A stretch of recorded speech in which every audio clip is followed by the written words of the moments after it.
Good morning students, मैं Varun Singh. CBSE class 10th के science के एग्जाम्स जो 2024 में होने वाले हैं उनके लिए आज चैप्टर 8 दैट इज हेरिडिटी का फर्स्ट प्रैक्टिस लेक्चर लेने जा रहे हैं और आप हमारे वीडियो के अंत तक बने रहेंगे।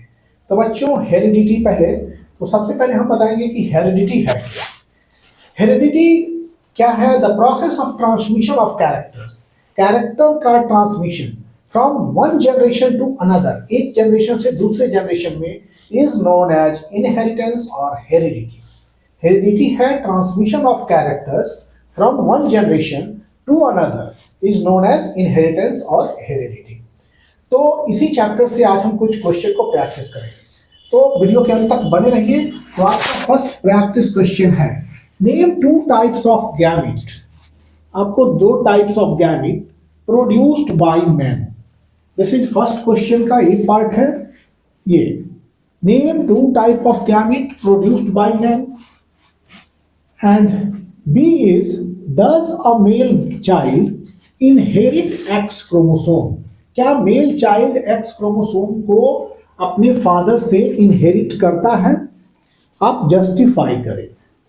Third is, how many types of gametes are produced by human? कितने तरह के गैमेट्स ह्यूमन के द्वारा प्रोड्यूस्ड होते हैं, ह्यूमन फीमेल के द्वारा?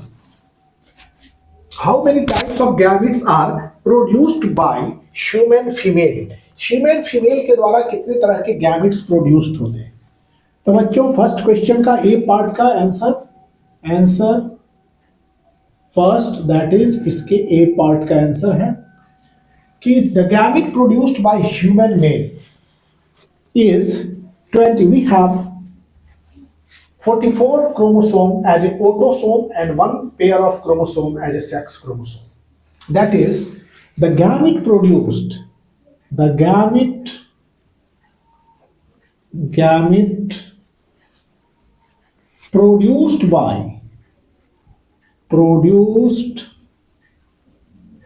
by human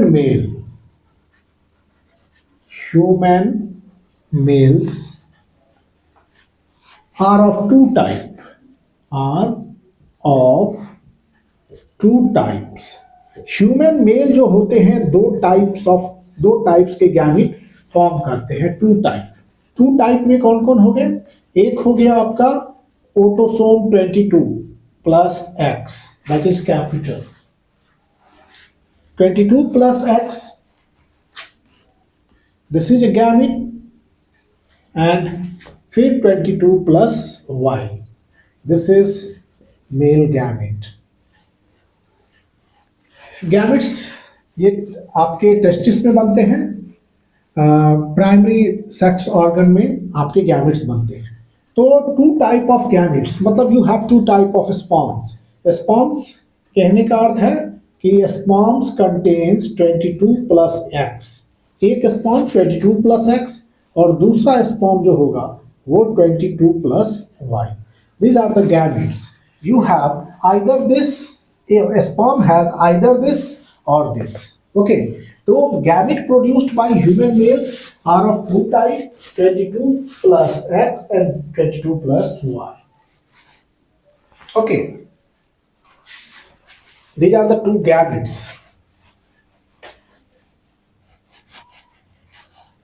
Second is, does a male child inherit X chromosome? क्या male child X chromosome inherit करता है अपने फादर का? Does a male child inherit X chromosomes from his father? इसको आपको जस्टिफाई करना है, तो that is B is no. Male child कभी इनहेरिट नहीं करता है अपने फादर के X क्रोमोसोम को। No, a male child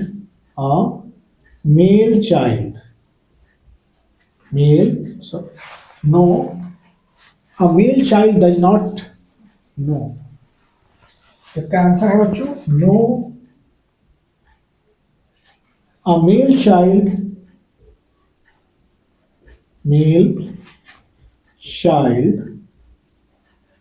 does not inherit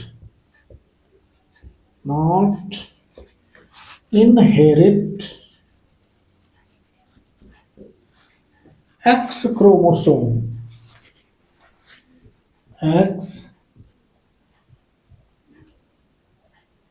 chromosome from his father, from his father. Mail child कभी भी अपने फादर के एक्स क्रोमोसोम को इनहेरिट नहीं करता है. Okay, male child, a male child does not inherit X chromosome of his father. यहां फिर जस्टिफाई करना है. You have to justify that is parent. इसके जस्टिफिकेशन के लिए इसको जस्टिफाई करना है. फिर जस्टिफाई करना है.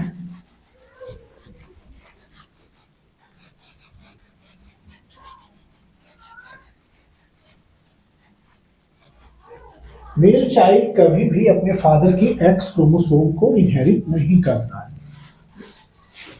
No, a male child does not inherit X chromosome from his father. Okay, इसको जस्टिफाई करना है. देखिए, आपके पेरेंट्स, मेलनेस के लिए ये साइन है और फीमेल के लिए ये साइन है. ओके, खासकर ज्यादातर वो प्लांट के केस में यूज किया जाता है. Parent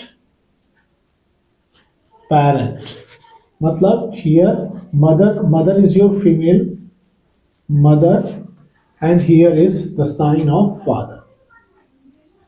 okay, mother and father. बच्चों, mother has sex chromosome X, father X Y. लेकिन जैसे गैमिट बनते हैं, गैमिट बनने के दौरान, आफ्टर गैमिट फॉर्मेशन, इसका आंसर क्या दिया कि male child does not inherit X chromosome of his father. अब इसका एक्सप्लेनेशन कर रहे हैं. कैसे, आप देखिएगा.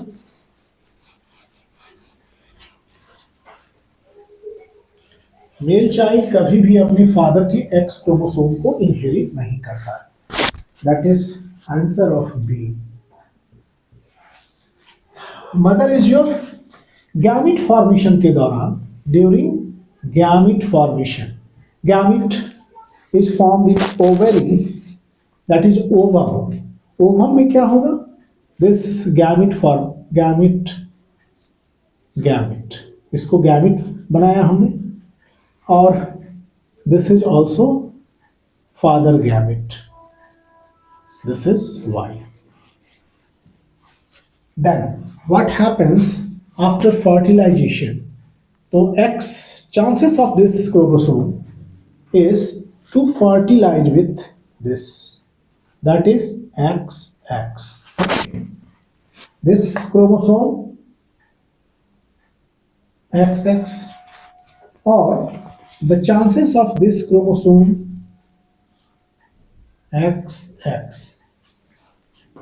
okay, or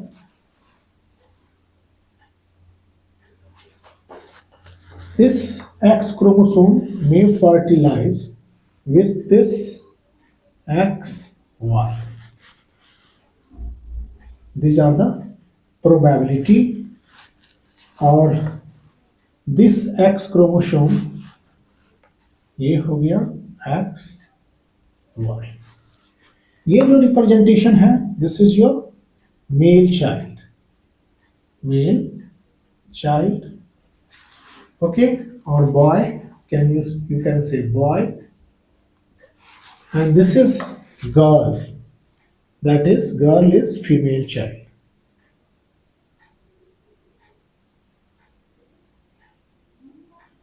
गर्ल, ये हो गया क्या? Female child. This is female child. Okay, तो यहां पर देखिए कि does a male child inherit X chromosome? This is X chromosome of mother. देखिए यहां पर मदर के ही एक्स क्रोमोसोम्स जो है वो कहां आ रहे हैं? X chromosome of mother's. ये बॉय में किसका एक्स क्रोमोसोम है? मदर का ये एक्स क्रोमोसोम है. Okay, this is your mother's X chromosome. ये देखिए एक्स क्रोमोसोम कहां से आ रहा है? मदर का. दिस इज मदर का एक्स क्रोमोसोम, ये भी आपके मदर का है. फादर केवल वाई क्रोमोसोम बियर करते हैं. बॉयज में, बॉयज में वाई क्रोमोसोम, मतलब कि जब मेल चाइल्ड जो होगा, खासकर मेल चाइल्ड में किसका एक्स क्रोमोसोम होगा, मदर का होगा, not father. Okay, C and answer C का। How many types of gamete are produced by human male, human male कितने तरह के गैमिट को प्रोड्यूस करते हैं, तो human female, sorry here female, human female के पास कितने तरह के गैमेट्स होते हैं, तो human female produce only one type of gamete, human female, human female produce only one type of gamete, only one type of gamete। Okay, human female केवल एक टाइप ऑफ गैमेट फॉर्म करते हैं, that is X. Human male दो type of gamete, X and Y, दोनों तरह की gamete को form करते हैं। Human female produce only one type of gamete, here see only one type of gamete X, लेकिन father female male X Y two type of gamete, और male child केवल mother के ही एक्स क्रोमोसोम को inherit करता है, not of father. Okay,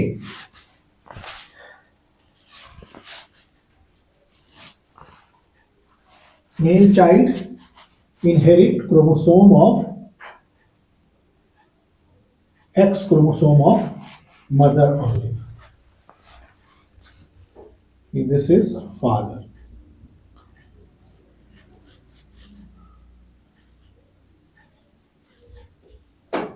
Here we have discussed only one type of gamete, human female केवल एक ही तरह के gamete, but human male produces two type of gamete, और बच्चों में मेल चाइल्ड में जो एक्स क्रोमोसोम होता है वो किनका होता है, मदर्स का होता है, नॉट ऑफ फादर। ओके, अब अगले क्वेश्चन की तरफ हम लोग,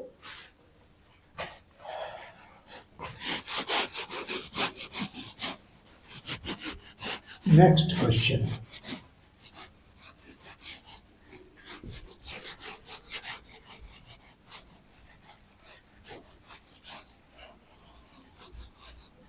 human, this is chapter heredity, you have to study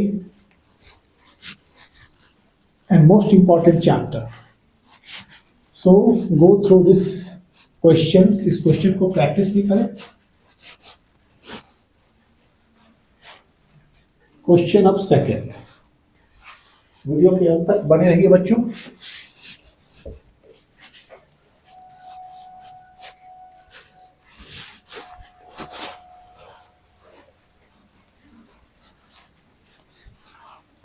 next question है question 2, this is Mendel selected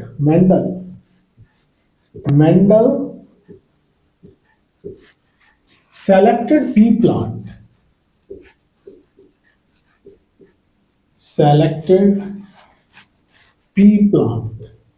Mendel ने मटर के पौधे का चयन किया for his experiment,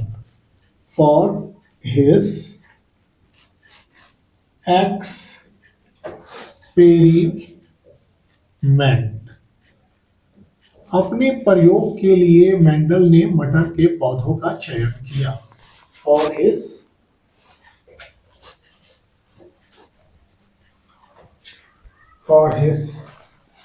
experiment।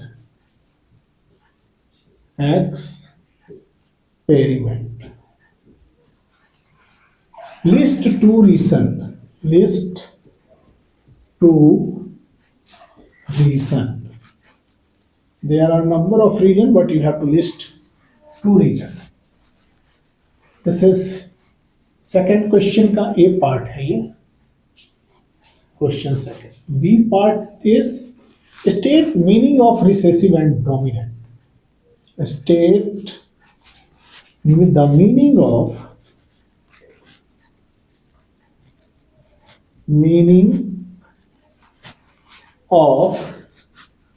State the meaning of dominant and recessive. That is, state the meaning of recessive,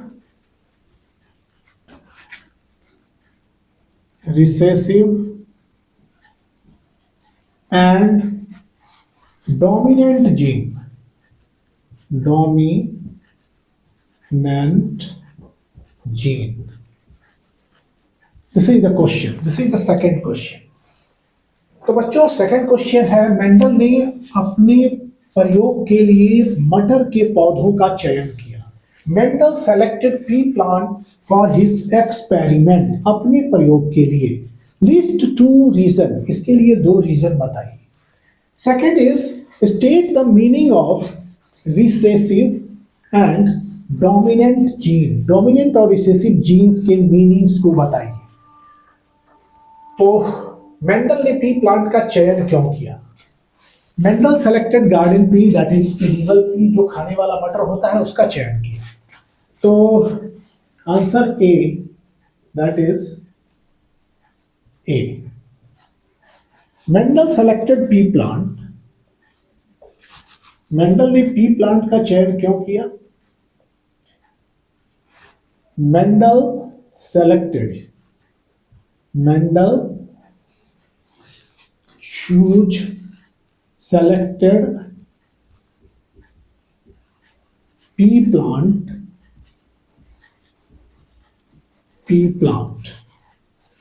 that is, इसका botanical name is Pisum sativum, that is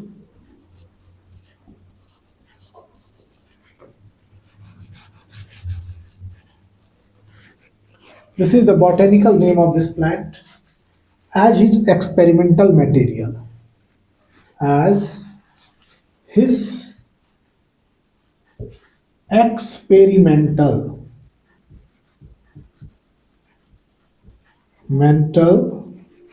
material, as his experimental material, because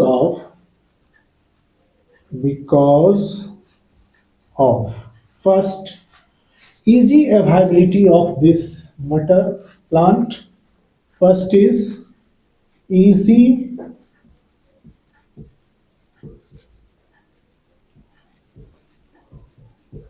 availability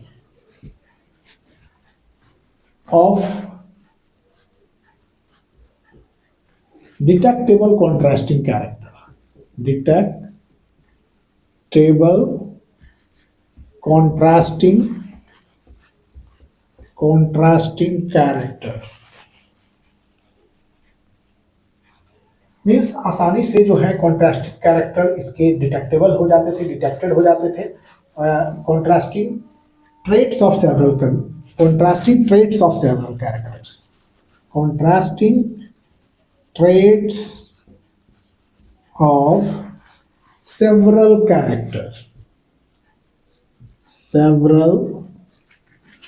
characters,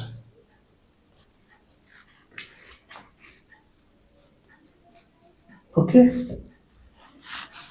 Mendel ने select किया pea plant को for इस experimental material because of easy availability of detectable contrasting traits of several characters. Okay, second reason was flower structure normally allows self pollination. Flower का जो structure था वो normally allow करता था self pollination के लिए, लेकिन इसमें क्रॉस पॉलिनेशन भी कैरिड हो जाते थे इमास्कुलेशन करके। इसमें flower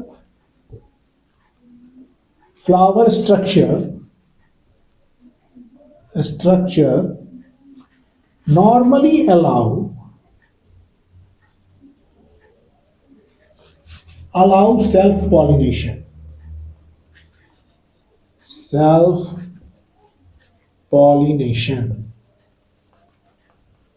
okay, flower structure normally allows self pollination, self fertilization, ऐसा structure था, not pollination, self fertilization, pollination, self fertilization।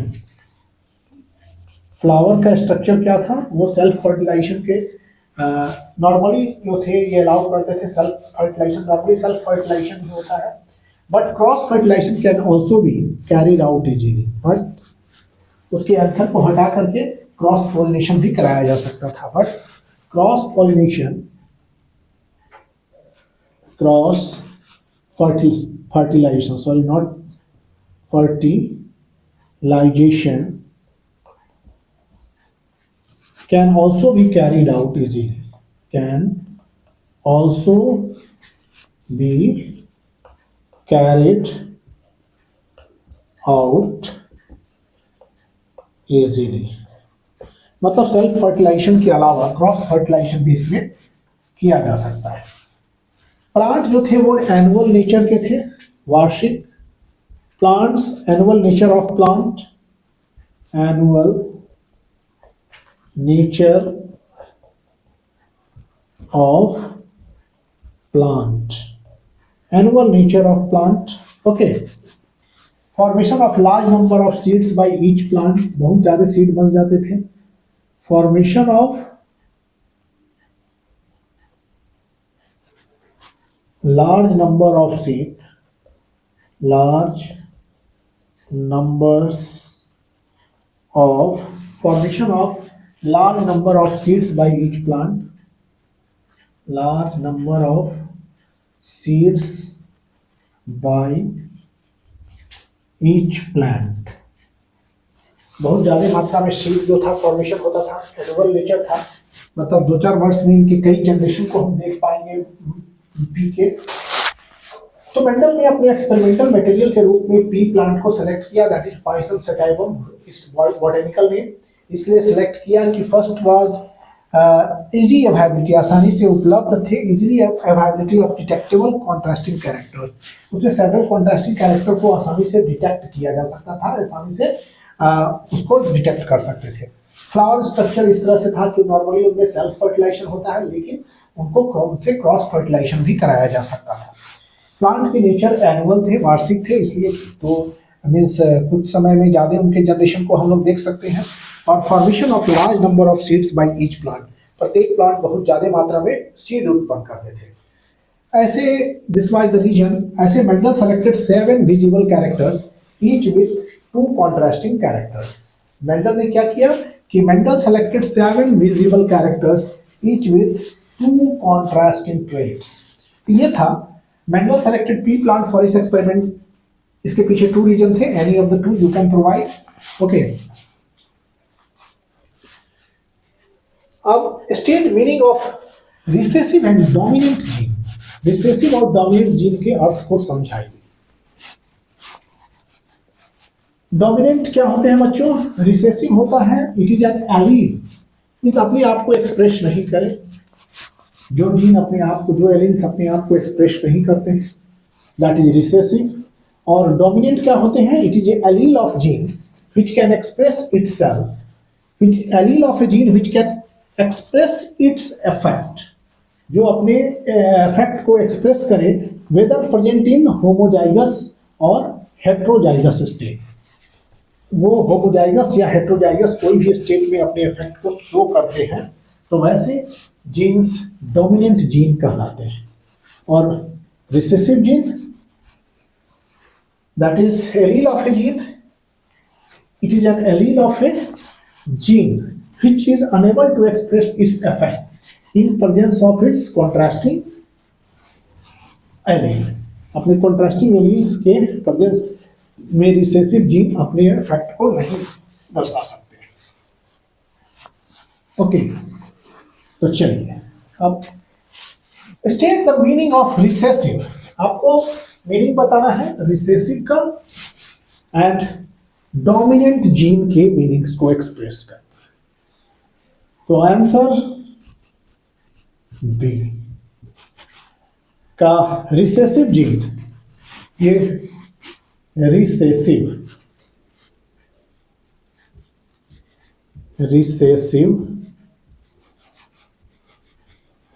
Gene, recessive gene क्या है? It is an allele of A gene, it is an allele of a gene of a gene a gene which is unable to express which is unable to express unable to express its effect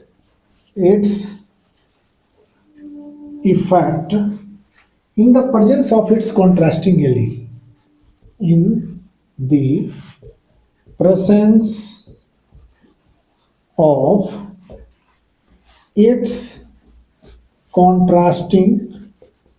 contrasting allele in the presence of its contrasting allele जैसे allele जैसे कि example में T है ना unable to express itself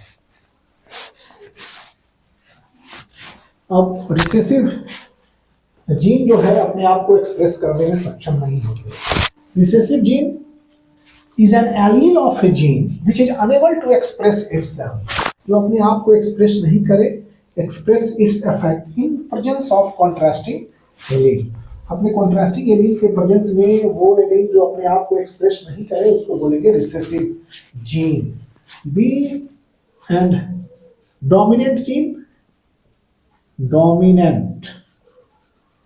gene क्या होते हैं recessive gene allele of a gene which is unable to express itself in presence of its contrasting allele और dominant जो होते हैं इसके just उल्टा it is an allele of a gene it is an allele of a gene it is an allele of a gene which can express itself which can express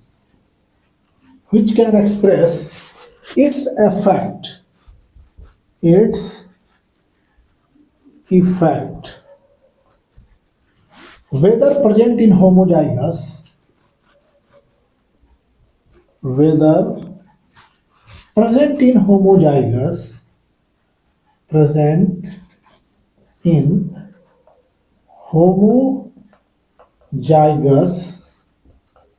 homozygous or heterozygous state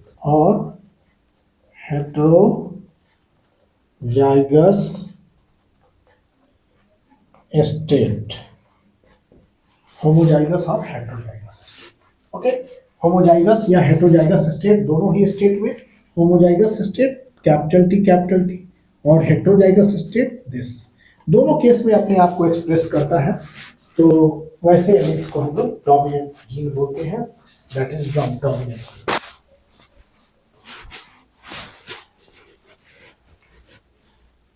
अब next question is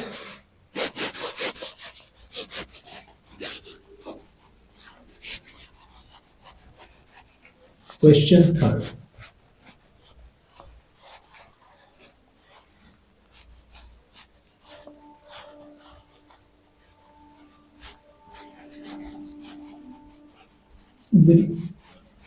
this is heredity chapter और heredity में हमने अभी बताया dominant and recessive gene dominant gene क्या होते हैं और रिसेसिव जीन क्या होते हैं अब अगले क्वेश्चन की तरफ हम लोग question third that is very interesting question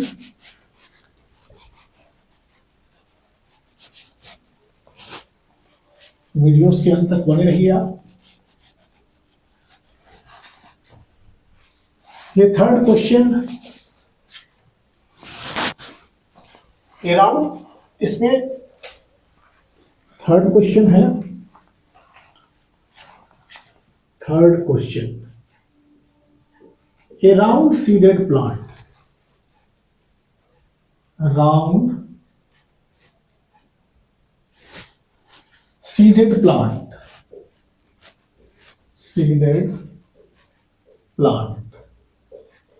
that is capital R ये राउंड सीड के लिए है is crossed crossed with a wrinkle seeded plant, crossed with a wrinkled Hindi में झुर्रीदार कहते हैं, wrinkled seeded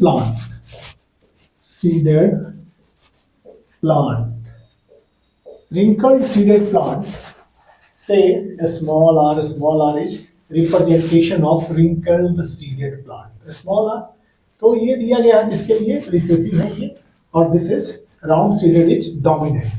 फाइंड आउट, आपको find out the phenotype and genotype, the phenotype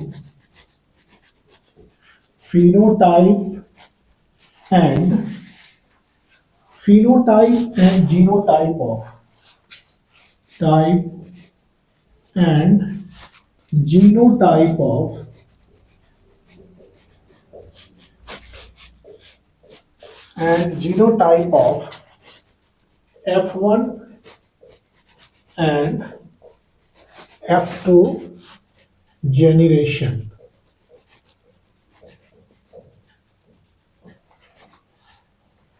Okay, round seeded plant is crossed with a wrinkled seeded plant. एक round seeded plant को cross कराया गया wrinkled seeded plant के साथ. This is RR for pure round. This is wrinkled seeded plant. Find out the phenotype and genotype. You have to find phenotype and genotype किसका, F1 and F2 generation का phenotype और genotype show कराना है. तो बच्चों जैसे कि parent, answer is parent round and wrinkled. This is for wrinkled seeded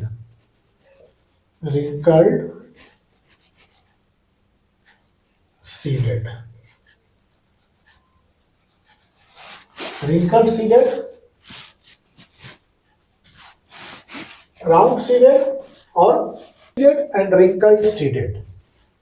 तो प्लांट के बीच क्रॉस कराया जाता है, तो parent is round and wrinkled. तो gamete is R, this is gamete R. F1 generation में क्या हुआ, this is F1 generation. Okay, तो ये हो गया आपका F1 generation. This is your F1 generation, first filial generation, F1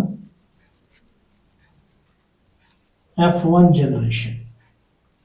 Okay,